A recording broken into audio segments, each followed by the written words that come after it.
The core is stable. Hephaestus is 100% contained. And we better get started with the merge. It's all set up. Gaia, establish the link, please. Done.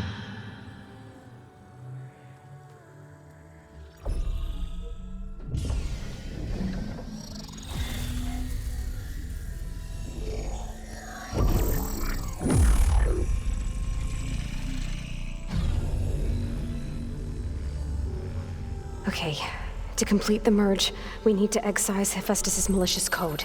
Carefully.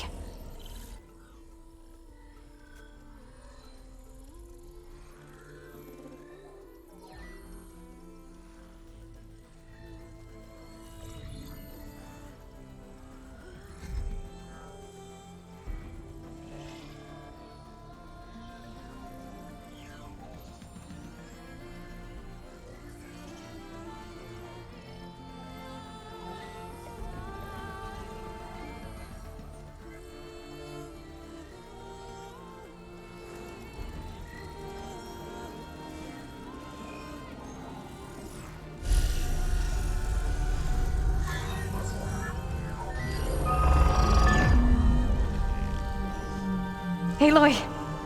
Look!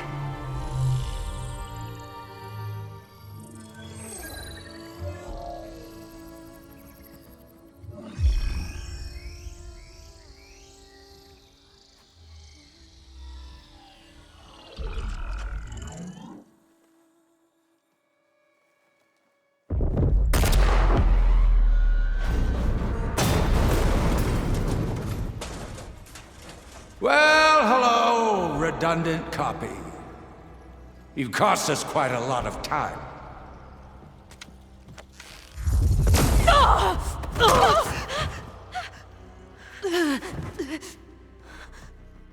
Eric, get Beta.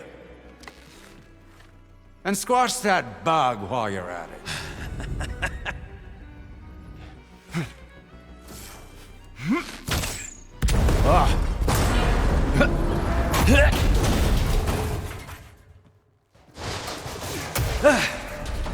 Ooh! Get behind me.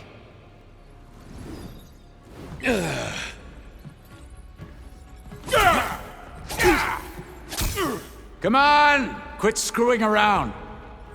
Now we're having fun, right?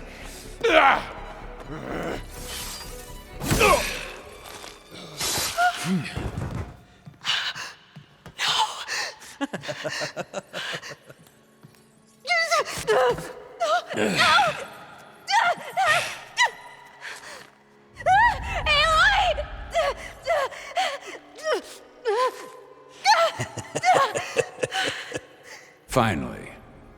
Tilda, get Gaia and Hephaestus ready for transport. Tilda! I failed. Hush. All is not lost. Tilda! What the hell are you doing? Stop her! I can't even see her!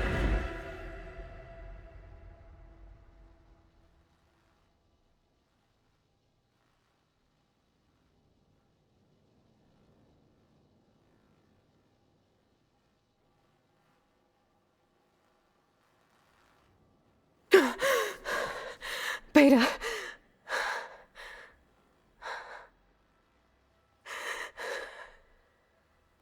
Varl.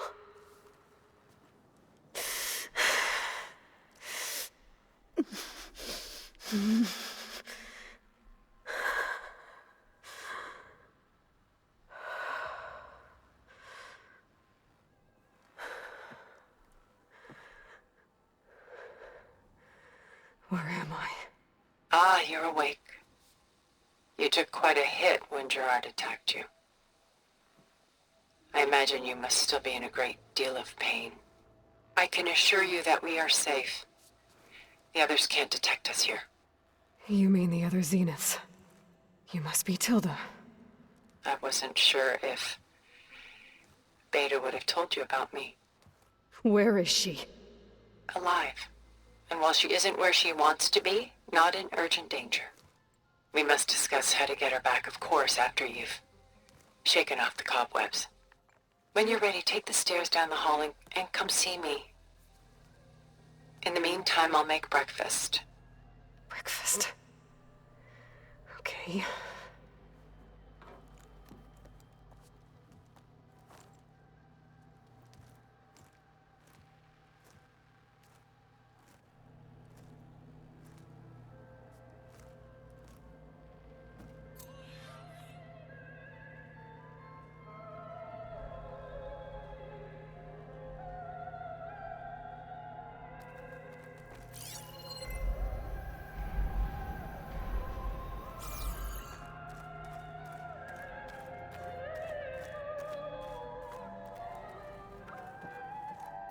What was all this for? Some kind of survival bunker?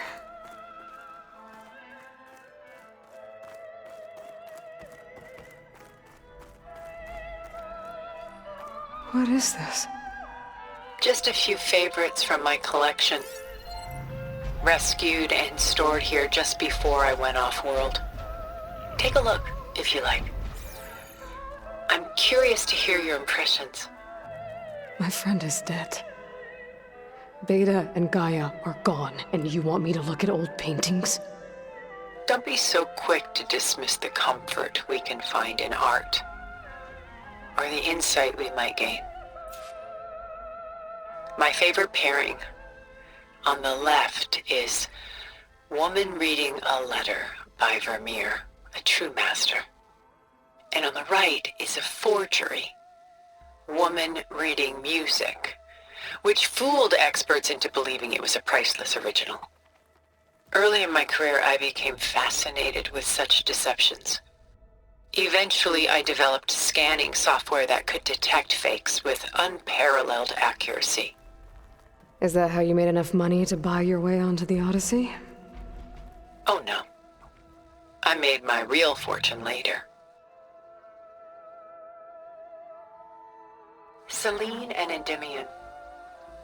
She's the goddess of the moon, whereas he's a simple shepherd. Beside her is the god of love, Cupid. So she's sneaking up on him? More like visiting him in secret.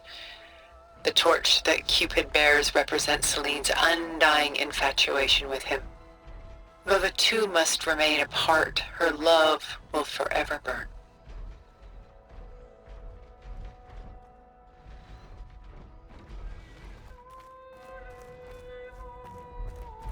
This is Rembrandt painting Jeremiah, a man in mourning. Mourning what? His home. The ancient city of Jerusalem. He foresaw its impending doom, but could do nothing to prevent it. So instead, he saved its treasures from destruction, just as I saved these works. You could say we're kindred spirits.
A portrait of the painter, Rembrandt's son Titus, depicted in the habit of a monk. I don't get it. Why would someone like you, with infinite resources, care about this painting of a boy in a hood? It's not the image itself, but the feeling it conveys. The face is bright and defined, but his eyes are downcast, heavy with misfortune. And the background seems to swallow all light. The painting is infused with a sense of loss. I guess I understand how the painter feels. Rembrandt's The Night Watch, by far the most famous painting my homeland ever produced. It was commissioned to honor a militia made up of influential citizens.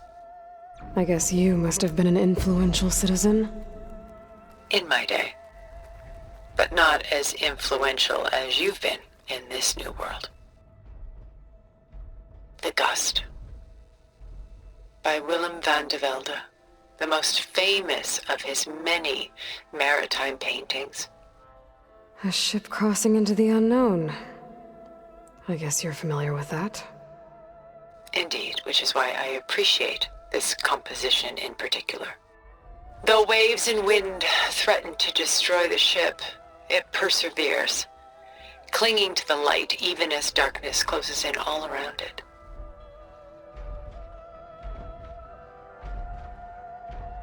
Where is the ship going? To a faraway land, most likely. My ancestors used ships like these to explore the world, sometimes at great cost. What were they looking for? Anything of value. They were traders willing to face unknown dangers to make their fortunes. But no matter how far they went, they always turned their sails home.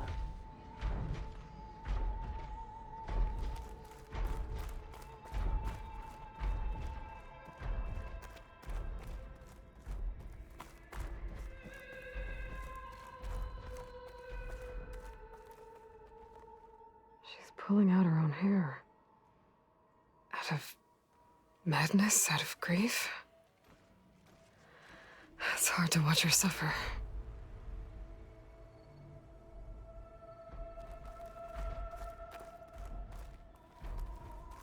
Stunning, isn't it?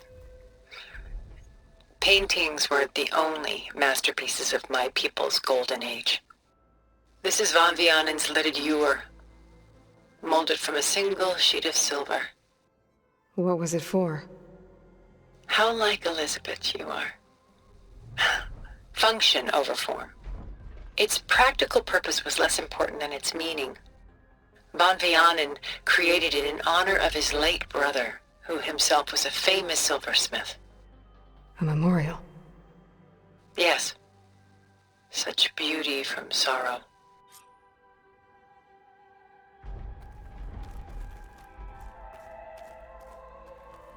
A lot of weight on his shoulders.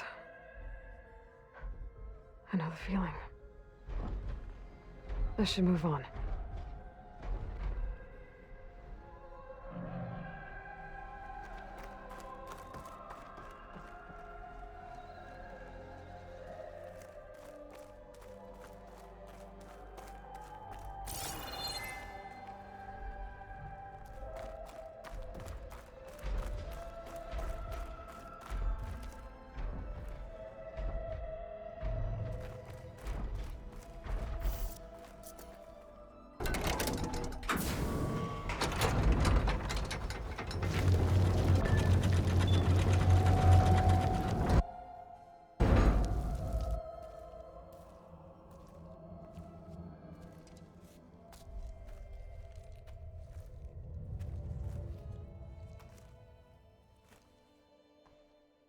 There you are. Feeling better? How did you find us? At the Cauldron? And what did you do to everyone right before I passed out? All business, I see. Well, suffice it to say we were keeping a very close eye on Hephaestus, knowing we would need it at some point. Your ruse didn't fool us, and as for my little trick, it was an overload of the senses, accompanied by an energy discharge. Gerard and Eric were only momentarily disoriented due to their shields, but it rendered you unconscious while I got you out. Perhaps some breakfast might steady you a bit?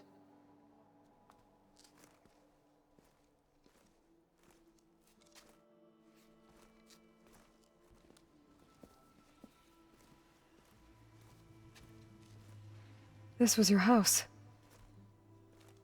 The one you recreated for Beta, in the data channel you shared. How perceptive of you. Please, this way. After everything your people have done, you think I'm just gonna sit down and have a chat with you? They're not my people.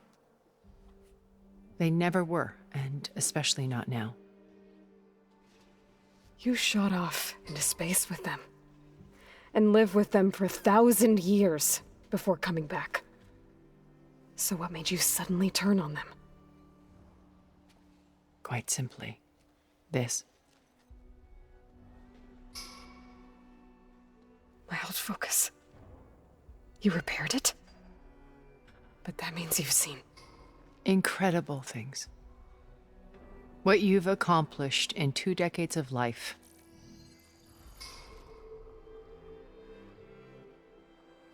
A 1,000 years at my back, and I haven't even come close.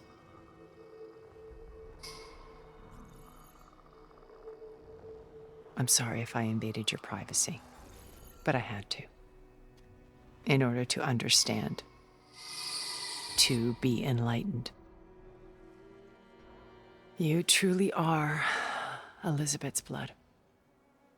With her drive, her sense of mission, her integrity. Watching all this shamed me for the company that I've kept. Having seen it, all I want is to help you. even if it means stopping your friends? Especially so. Please, sit down.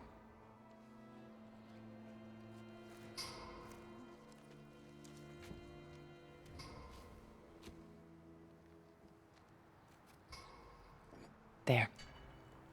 That's better. Now, we must recover Beta and Gaia at all costs. By now, you must know that Gerard intends to use Gaia to reboot the Earth's biosphere. Remaking this world to specifications that would only suit us immortals. This process will kill every living thing on the planet. He calls it a clean install. Not if I stop him first. Not if we do. And once he and the others are gone, we can work together to fulfill Elizabeth's dream. I'm sure Beta told you that there's a build of the Apollo database on board our ship. A complete collection of human knowledge. With that and Gaia, we could do everything Elizabeth wanted. Heal the biosphere, educate the people of this world, uplift them. Create the world she imagined. Let's not get ahead of ourselves. From what I've seen, your friends are invincible. I do wish you would stop calling them my friends. And they're not invincible.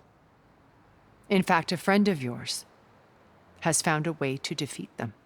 Silence. Oh, he's been a busy bee, building an army powerful enough to crash through Gerard's precious base. Yeah. Regala and her rebels. Even now, she's preparing a final march on the Tenakth capital. When she wins, she'll have the entire tribe under her control. Hundreds of warriors and machines to throw at the base. She's been duped. They'll all perish, of course. But it should be enough to break Gerard's defenses and allow Silence to kill him. Along with all the others. Using the new weapon he's developed. Yes, he's found a way to circumvent our shields. Truly an exceptional man. He's planned for everything. Except you and me. You see, while his army is battering down Gerard's doors, you and I will sneak in through a back way. One that only I know about. While Silence and my friends are busy battling each other, we'll take back Beta and Gaia. told you I want to help you. I mean it.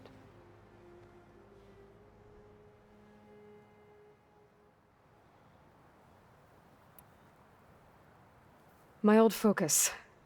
How did you find it, let alone repair it?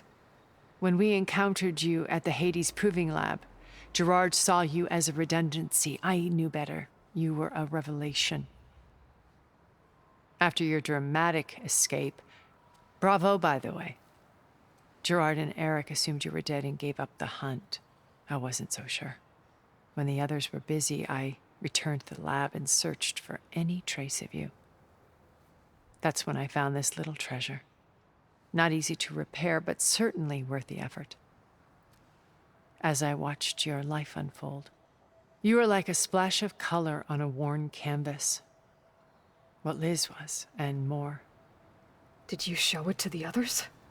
Of course not. It was your actions that inspired me to defy them. It's worth noting that if I hadn't found it and watched its contents, I wouldn't have known to save you at the cauldron. You'd be dead. So I should be grateful? If you like.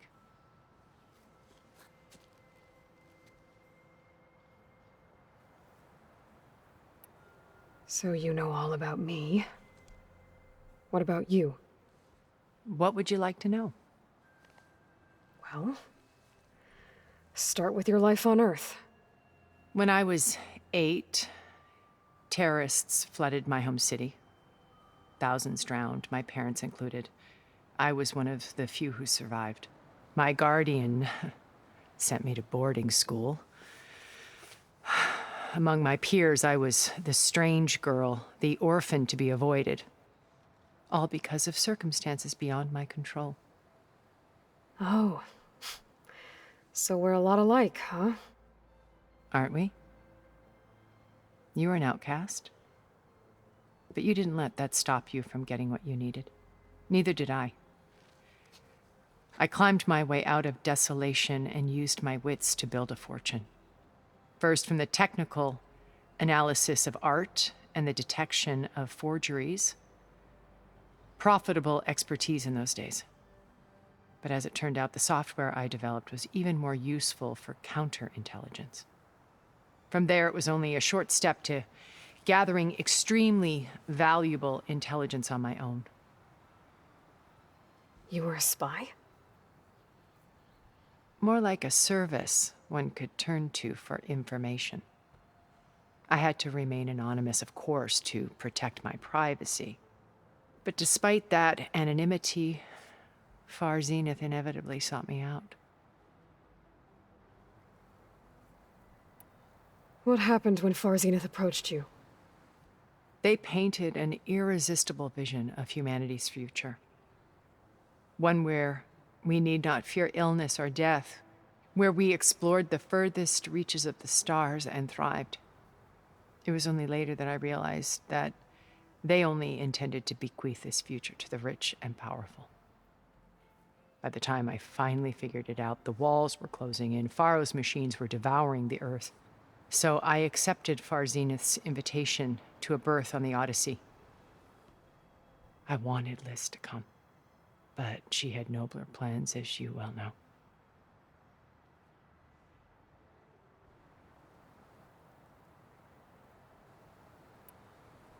So you didn't know the other Zeniths were monsters until it was too late? I knew some of them were, certainly. It wasn't until we were off-planet that I understood the true scope of their greed.